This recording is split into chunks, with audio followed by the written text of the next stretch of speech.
Hello, how are you guys doing? Welcome back to Rule of Two Review. So for what it's worth, quick disclaimer, yes, you are watching more Metroid Prime 3 footage, and this will probably be the last time for a while that you guys are stuck with Metroid footage during one of my gameplay videos. I promise not to keep inundating you guys with all this stuff, but it's been all I've been playing, and I'm still just really excited to keep kind of sharing it as I talk about other random gaming topics. So just so you know, quick PSA, you're not going to be seeing a lot more Metroid footage for at least a few weeks after today. So last week, I did of course have another Q&A that I dubbed kind of a post-E3 Q&A, and I had you guys shoot me all sorts of questions on Twitter and Facebook about how I felt and what I thought about, you know, myriad different things, all the different companies, the game releases, and the announcements and everything from E3. It was a lot of fun. I got a lot of great questions. Thank you guys, as always, for asking so many great questions.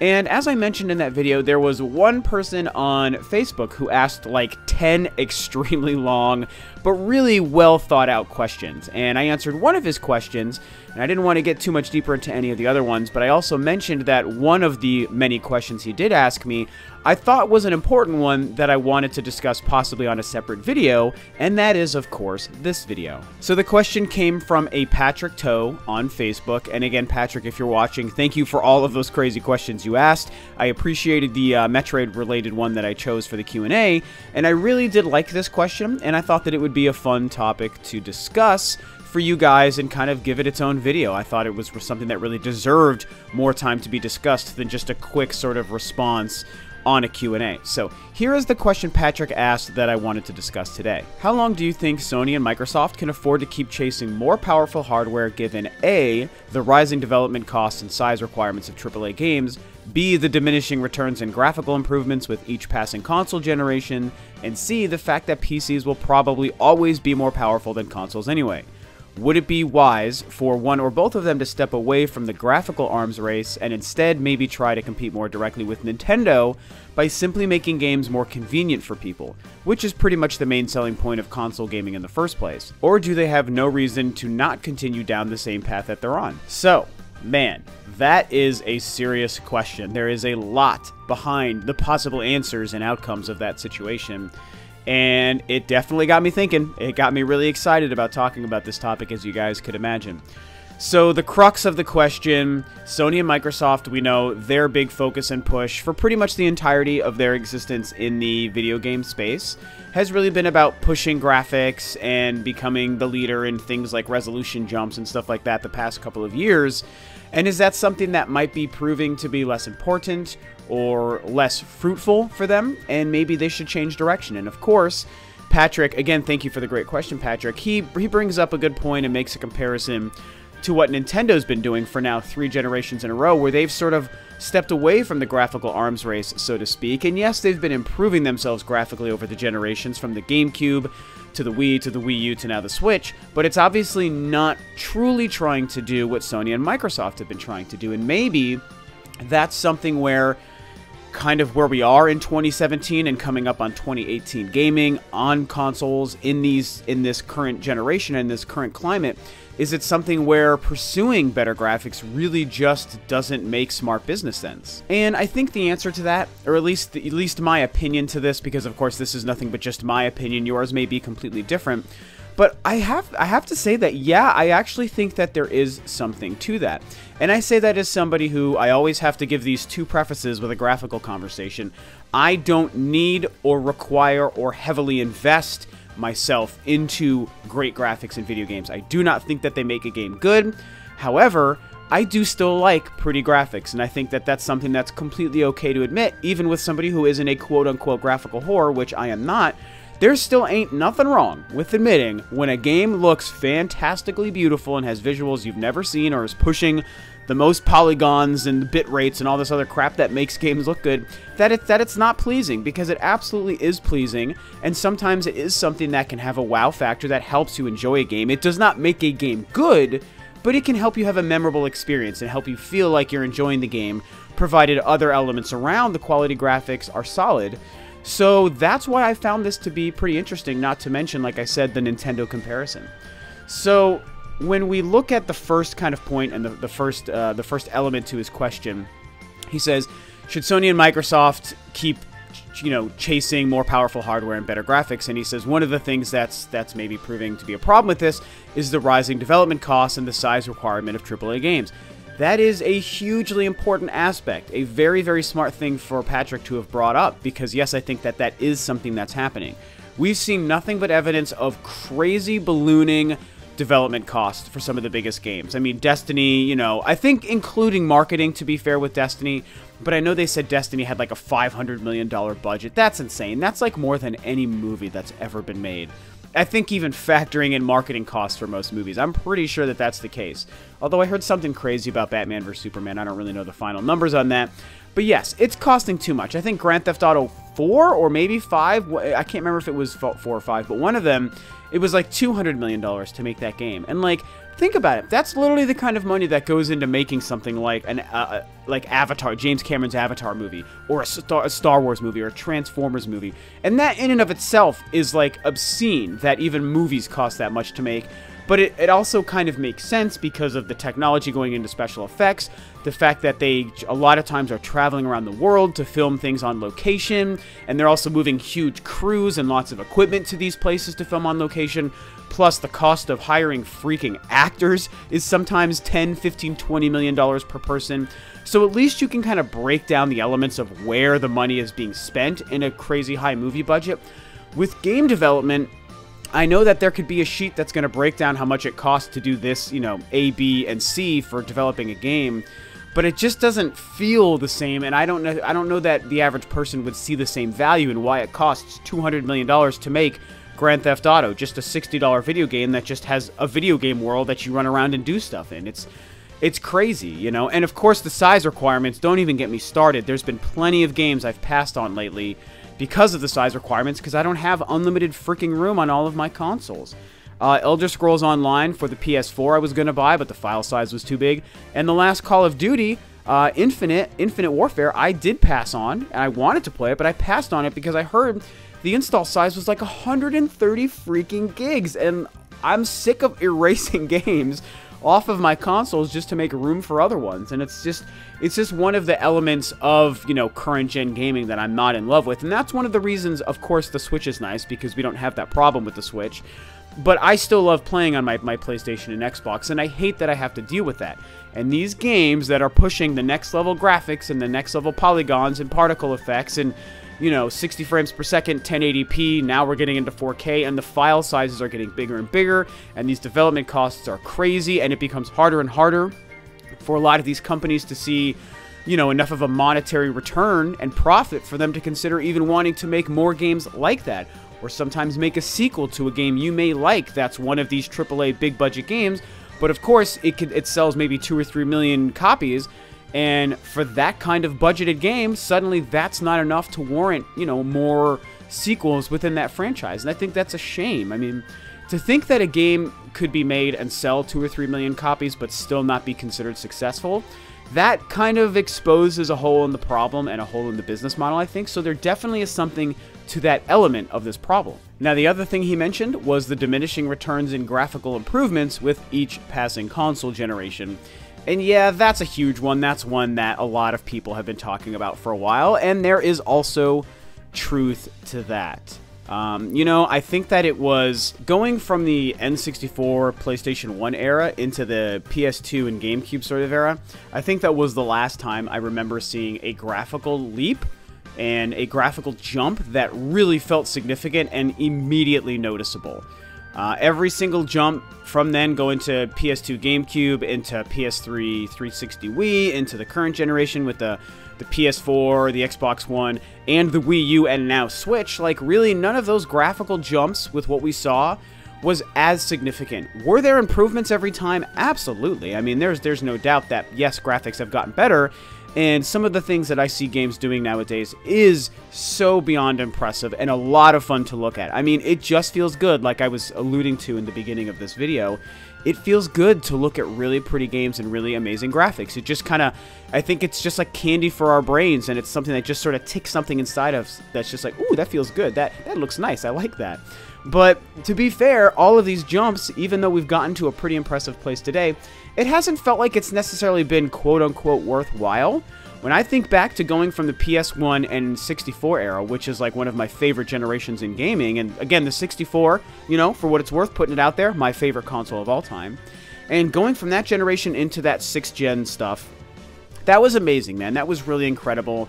I mean, when you look at the best games that were on the PS1 and the 64, like Ocarina of Time, GoldenEye, Perfect Dark, Metal Gear Solid, Siphon Filter, Final Fantasy VII. You know, the most impressive things happening at that time. They were great for that, you know, mid-90s, late 90s kind of era. But then you look at the games that we were getting all of a sudden in the next generation. You look at Halo, you look at Super Mario Sunshine, you look at Metroid Prime, you look at The Wind Waker, you look at Grand Theft Auto 3 and Vice City and all these different things, and you see what was happening there. Metal Gear Solids 2 and 3, like, they're like totally different worlds. Other than still being 3D, because you know the N64 era really ushered in the 3D stuff, going from 2D to 3D. But as far as the biggest jump in the 3D space, it was massive at the time, and it was so exciting. I remember the first time, obviously the GameCube was the first 6th gen console that I owned personally, and I remembered walking to a used game store by where I was living in Lakewood, Colorado at the time, and I walked in the snow because this store had a GameCube, and they were impossible to find for like weeks when they came out in 2001. And my apartment, it was actually kind of like a townhome I had a roommate with, and I had my 64 there, and it was a couple of blocks away, and I was sick of being inside, and so I walked to this used game store that was open in the Colorado snowy winter, and I walked in, and they had a used GameCube, only like a month after it came out, so you know it wasn't an old system that had been beaten up. I mean, the GameCube was on the market for like 4 freaking weeks, and I was like, oh my god, you have a GameCube? And the dude was like, yeah, and I was like, hold it, I'm going to walk back to my apartment and grab all my 64 stuff and come back with that and whatever money I had, and I traded in my 64 and probably 10 or 12 games I had at the time to pick up a GameCube. And I remember bringing that home, and a copy of Wave Race Blue Storm was one of the few games that were out at the time. And I was like, as soon as I turned on Wave Race, it blew my mind. I was like, whoa, look at this. This is the future. This is the next level of graphics. And it was exciting. So that's just a little random memory I wanted to share. And it's a good point. It really exemplifies what I'm getting at, that, yeah, that felt amazing to go from that generation jump. And, you know, nowadays where we see a lot of people complain about going from PS3 360 to PS4, Xbox One, and Wii U, and even Switch, it's like, again, games look fantastic nowadays, but they're not changing the game. I mean, we're at the point where literally Sony and Microsoft, who we're really talking about here, their whole purpose and their business models that they're creating nowadays are all about releasing new hardware that isn't even changing what the games are able to do. It's just changing the damned resolution output. I mean, as far as I understand, that's what we're talking about. When we're looking at the PS4 Pro and the Xbox One X, we're not making more powerful machines that seem to allow us to make better graphics, better character models, push more polygons and more colors and things like this. It's literally just, oh, the resolution on your TV will look better. Your image will look sharper, and those kinds of things and you're going to see a better, more solid frame rate. Which are things that I get are nice and are fine, and I do like a very solid frame rate without question. But it's not the same as going from, you know, Grand Theft Auto 3 to what Grand Theft Auto 5 does. It's not the same as going from Elder Scrolls 3 to Skyrim. Like, these kinds of jumps, or Ocarina of Time to Breath of the Wild, those are the graphical jumps that typically we were used to, really until we got into, like, you can kind of throw the 6th gen into 7th gen jump in there a little bit. That was a more significant graphical jump, I think, than going from this last gen into this current gen. And it's like nowadays we're not seeing the same kind of thing where we're going from like completely different worlds of visuals. And that was fun. That was part of the excitement back in the day when you went from 8 to 16-bit, 16-bit to 32 to 64 to 6th gen. Like, those jumps were so exciting, and they got us just like shaking with anticipation for new hardware to see what these new graphics were going to look like. And we can't really achieve that nowadays, so it's like, the fact that business models are being created around hardware that just gives us 4K resolution and frame rate increases, it's like, I don't really necessarily think that's worth asking the consumer to pay hundreds of dollars for, and worth asking the developers out there to change how they're looking at making games. I just don't think that there's an actual value in that. And the last points you bring up are, of course, the fact that PCs are always going to be outpacing consoles, and maybe Nintendo has the right idea with what they've been doing. So there's not much to say on the PC thing, because that's true. I mean, I think that he brings up, you know, yet another fantastic point. He has 3 amazing points in this question. But I don't know how much that really impacts what Sony and Microsoft might be thinking about doing. I mean, there's no question that they've been chasing kind of like the PC market for a few years now anyway. And honestly, I do just think that that's a shame. I think that they're making a mistake, and I think that they've been choosing, you know, their paths in trying to do that in a way that isn't overall beneficial to the gamer. And it's the way it's felt for myself the last couple of years is their decision with their PS4 and Xbox One machines and those ecosystems, with their decisions to kind of chase the PC gamer and the PC way of developing and making games available to us. I feel like that's where some of the problems with like relying on DLC, relying on patches for broken games, relying on season passes and microtransactions and download install styles and all this stuff. I feel like a lot of that came from them trying to chase the PC market, so it's created a side of gaming that feels really dirty and scummy and cumbersome and just not fun nowadays. Even though I love my PS4 and Xbox One for the games I can play on them, that kind of stuff that I was just laying out, that practical garbage of like microtransactions and DLC and patches, I just don't love that stuff. Like, it just has been sort of a black mark on otherwise great gaming for me nowadays. So, you know, and again, PCs are always going to be outpacing consoles because that's the nature of their sort of, I don't know, they can organically shift and change with technology as it improves, and consoles aren't really designed to do that. They're stable devices that are what they are for several years until the company decides to make something new. And now, even the iterative design of the PS4 Pro and the Xbox One X is a super small scale version of upgrading your PC. Whereas your PC, you just spend a little bit of money, well, sometimes a lot of money, but you spend some money to just upgrade an individual component to make your PC run better. Here, Microsoft and Sony are saying, well, every 3 or 4 years, just spend another couple of $100 for a whole new unit that does the small, tiny upgrades. And I don't like that. Most people don't like it, but it is where we've gotten. And it's like, yeah, maybe just not worrying about this stuff because PCs are always going to be outperforming you guys might make the most sense. But let's move to the Nintendo thing and kind of finish off with that, because I think that that's obviously one of the most exciting elements of this conversation in this video. Now, yes, I think Nintendo has overall proven to be successful with their concept of staying behind the curve, kind of just putting out what's like the minimum requirement visually to sort of feel relevant within that given time frame whenever they've released these last couple of consoles, and just focusing on what makes gaming more fun in a different way. Not that Sony and Microsoft have been doing things quantifiably wrong, because again, great graphics are nice, super powerful machines are nice, and a lot of great games have been coming from that throughout the years. But Nintendo's like, well, we want to focus on different stuff. Like, here's just the graphics enough to maybe get you by, but look at the games that we're able to make on it. Look at the way we can help you interface with your machine. The Wii Remote and Nunchuck were revolutionary. They weren't perfect, but I love them. A lot of people love them. It changed the fortunes of Nintendo, and it changed the course of the entire video game industry, and it made interacting with our games for the Wii very different. The gamepad was a smaller step in the same direction. I know most people don't care for the gamepad. I loved it when it was utilized well, but it was still showing a company that was like, we're not focusing on graphics, here's just a unique way to interact with your machine. And some amazing and revolutionary games and gameplay did come from that. And then, of course, the Switch is the next step, where it's more about how you can take your game anywhere and play the way you want, and there is a touchscreen on it, which isn't really used for much gaming yet, but, you know, they're trying to focus more on how the gamer interacts with their games, as opposed to just look at the most amazing visuals you've ever seen. And 2 out of these 3 times, we of course do know that Nintendo has seen major success with it.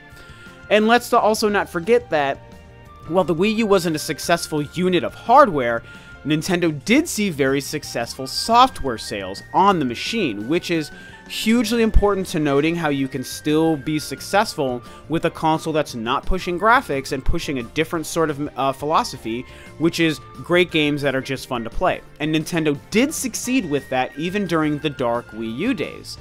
So, does it make sense for Sony and Microsoft to maybe start to do a similar thing? And say, it's too expensive to make AAA games, it's too expensive to make hardware that's always pushing the newest tech for a console, it's too hard for us to compress these games into a a manageable file size that makes it worth it for the consumer to not have to buy 5 hard drives to attach to their consoles just to keep buying the games we're making because of all these business decisions we're making. Maybe we need to start stepping back, scaling back what we're trying to accomplish with our hardware, and focus more on just making the games fun and the interface of the gamer to the game console more fun and more unique, just like Nintendo has done. Nintendo saw so much success with the Wii. They're in the beginning phases of seeing the same level of success with the Switch. And is there room for other companies to do the same thing? Maybe there is. It's kind of the tricky thing because I almost want to say Nintendo sort of has a lock on that market, you know? I don't know if that makes sense to you guys, but in a similar way that we can say Nintendo might have a lock on the handheld market, for example, we've all joked about that, Sony struggled to see any true success in trying to combat Nintendo in the handheld market. We've seen other companies try to come and go, Sega and Tiger and Neo Geo Pocket and all this stuff throughout the many years and decades, and no one could ever compete with Nintendo in the handheld space. Nintendo was very fortunate, and they were very smart, and they carved that space out for themselves. They reign supreme. They are standing on top of a very small mountain, but they own this mountain, the handheld gaming mountain. And I kind of wonder if maybe Nintendo has something similar in the I don't even know what I would call it, but in the, you know, lack of power, but, you know, controller innovation space, however we want to call that, like what Nintendo focuses on, not being a part of the arms race, as Patrick calls it here. Like, I do think that Sony and Microsoft or another company could sort of make a go on it, but I don't think anyone will ever truly own it the way Nintendo does. But I could see Sony or Microsoft at least trying at some point down the road. Maybe with another console generation or two, they're like, yeah, let's try to scale back and save money and do kind of what Nintendo has been doing because they've been so successful at it. And that's a great way to save money, but make more money because we're investing less into our products. I mean, we definitely saw Sony try to emulate Nintendo's business success with the PlayStation Move, trying to ride the coattails of the Wii Remote and the Nunchuck, and of course even Microsoft sort of tried the same thing with the Kinect. So we've seen elements where these companies are willing to sort of look at what Nintendo's doing and try to find the best elements that have been most successful and incorporate it into their business models, and as we know, those two examples did not work out because PlayStation Move and Kinect went away pretty fast. Microsoft tried a second time with the Kinect, but of course, that didn't last more than like a year or a year and a half, I think, before they finally just removed the Kinect outright. So, you know, we've seen evidence of companies trying to follow Nintendo's path, but we've also seen evidence of those same attempts not really being successful because Nintendo already carved this market out for themselves. But at the end of the day, in wrapping up here, I do think that there's room for the industry to grow in all forms and at all times, which could mean that there might be a way that Sony and Microsoft find a way to make the graphical arms race more appealing and consumer-friendly down the road, or it could mean that there is room for one or both of them to try to do what Nintendo's doing and make a push in the non-graphical arms race. Just like I think there's even room, and I discussed this months ago in a video that people kind of criticized a lot, there's also room for Nintendo to decide at some point to get back into the graphical arms race. I truly believe that that is not off of the table for Nintendo, and it may be 10 years down the road. It may be another 2 consoles or 2 Switch sequels down the road, but I do think at some point even Nintendo may say, hey, let's try to make something that's pushing the most insane tech that exists at this point. But then we go back to the whole first thing, you know, this becomes a cyclical argument. The first thing that Patrick brought up, or the second thing, sorry, at what point do the diminishing returns of graphics start to become an impact? At what point do we start to realize, why are we even trying to push for better graphics? What's the next generation even going to look like? How much better can graphics get? Obviously, these leaps aren't really proving to be impressive anymore, so maybe everyone should just scale back on the graphics, which could hopefully scale back on the price it costs the consumers to buy things, and the file sizes and the budgets people have to put into these games, and just make everything just more consumer and gamer friendly. So either way, I think I'm going to wrap this crazy long conversation up here. Really interesting question and topic. Very excited to see how this plays out, and if Sony and Microsoft start to kind of change their plans, you know, in the next 3 or 4 years, coming off of their PS4 Pro and their Xbox One X and what those consoles are supposed to do. Maybe they decide over the course of the next few years to start doing something different, and maybe Nintendo's effect will be felt in the gaming industry again. So Who knows? It'll be interesting to see. Tell me what you guys think about this below. There's a lot to unpack and to digest and dissect here, I think. It's a very loaded topic, but that's why I wanted to talk about it, because I found this really interesting and a lot of fun to discuss with you guys today. So, thanks as always for tuning in, guys. Tell me what you think about this crazy stuff below. This is Rob of Rule of Two Review, and I will catch you next time on another video.